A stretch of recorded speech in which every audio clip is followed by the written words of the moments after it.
खुलुमबाय नोंथांमोनखौ चेनेलावहाय बयखौबो बरायबाय लोगोफोर आंनि उनावहाय नुदोंना बेयो गासिबो कोकोआ फुलि कोकोआ सैपलिं बियो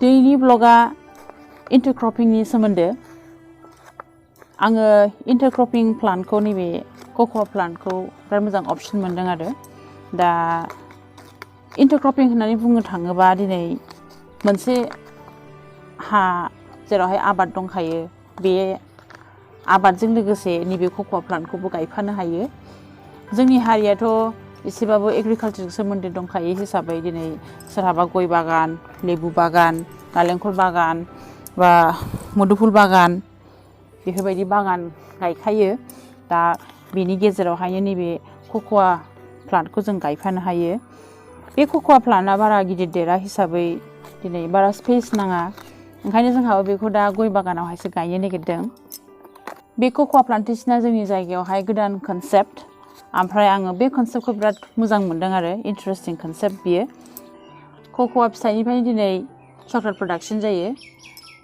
ओंखायनो इजि लेंगुवेजहाय बेखौ चकलेट प्लान्टबो होननानै बुंनाय जायो आरो कोकोआ प्लान्टखौ गायनायनि पिक सिजोना जाहैदों दानो मे जुन जुलाइ नोंथांमोनहा जुदि इन्टारेस्टेड नैबे कोकोआ प्लान्टखौ नोंसिनि बागानावहाय इंटरक्रपिं खालामनो थाखाय कन्टेक्ट खालामहरनो हागोन बिनि फुलिया एभेलेबल दङ जोंनावहाय दा कन्टेक्ट नाम्बारखौ आङो डिसक्रिप्शन बक्सआव होगोन जोंहाबो बेखौ गय बागानावसो गायगोन हिसाबै बेखौ जोंहाबो ट्रान्सपोर्ट खालामनानै लांसै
कोकोआ बिफां फुलि बियो दा बेखौ जोंहा बागानावहाय गायनो थाखाय लाबोबाय रेडि जाजोब्बाय नालाय अलमस्ट हाखर जावनाया आवगोलनो दा गायगासिनो दङ बेखौ दा बे गय बागानावहाय जोङो इंटरक्रपिं खालामनो नागिरदों नैबे कोकोआ बिफांखौ सोरनोबाफोर नांगौबा बे कोकोआ फुलिखौ कन्टेक्ट खालामनो हागोन आङो डिसक्रिप्शनाव होगोन आंनि कन्टेक्ट नाम्बारखौ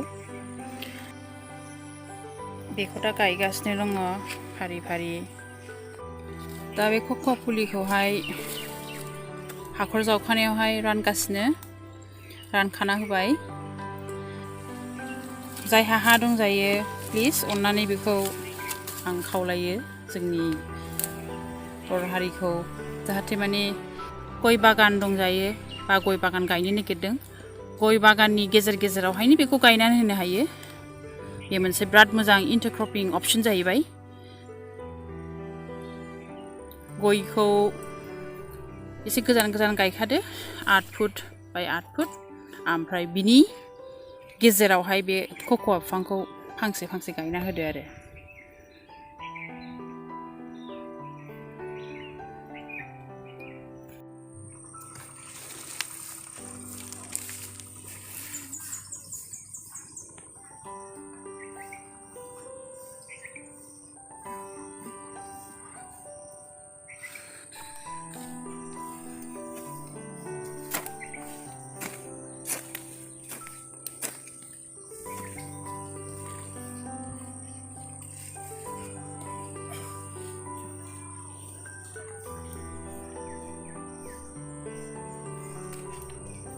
हाग्रायासो माबाबाय थाफैयाबा माबागोन। बे बिफांखौ गायोबा हाया एसे बोरि जानांगोन, बोरि हायावहायसो मोजां जागोन बियो। दै थायोबा बिफाङा नस्थ' जानो हागौ नालाय, दा बोरि हायावहाय बिनि प्रडाक्शना मोजां जागोन, साबसिन जागोन। बे कक'आ फुलिया जेब्ला फिथाइ थायगोन अब्ला बे फिथाइ गोमोनखौ खानानै ओमफ्राय माखासे प्रसेसिं दङ, बेखौ देनांहाय जेब्ला बिनि प्रडाक्शना जागोन आं बिनि भिडिअखौ खालामगोन। कक'आनि इउसआ जाहैबाय दिनै केक बानायनाय बा नोङो चकलेट, मेन इउसआनो चकलेट प्रडाक्शनावहाय जायो बियो। ओमफ्राय गथ'फोरनि जानाय मुवा, माखासे हेल्थ ड्रिंक्स जेनेबा हरलिक्स, मल्टुबा बेफोरबायदि बुस्टिं एनार्जि प्रडाक्ट माबायावहाय बेफोरखौ बाहायनाय जायो। चकलेट बार्स, ओमफ्राय पारफिउम। कक'आ प्लान्टखौ गायनायनि टाइमा दानो हाइ पिक मे, जुन, जुलाइ। बिनि उनावहाय नोङो दस्रा मान्थावहाय बियो खस्थ' जागोन। जेनेबा नोङो दा मे, जुन, जुलाइ अखायाबो नोङो दा बोथोरावहाय मोजाङै हागोन, आरो बिनि उनावहायबा बांद्राय अखायावबो बियो खस्थ' मोनगोन बिफाङा। आरो बिनि उनाव गायोबा बांद्राय खरान जाहैद्रायगोन, खाथिनिया बारा जागोन जोंहा। दा बेनिखायनो दा अखा गोग्लैहांखानायावनो जोंबो नै दा गायबाय। दिनैनि भिडिअखौ आं बावनो वाइन्ड आप खालामबाय। एसेनोसै, गोजोन्थों।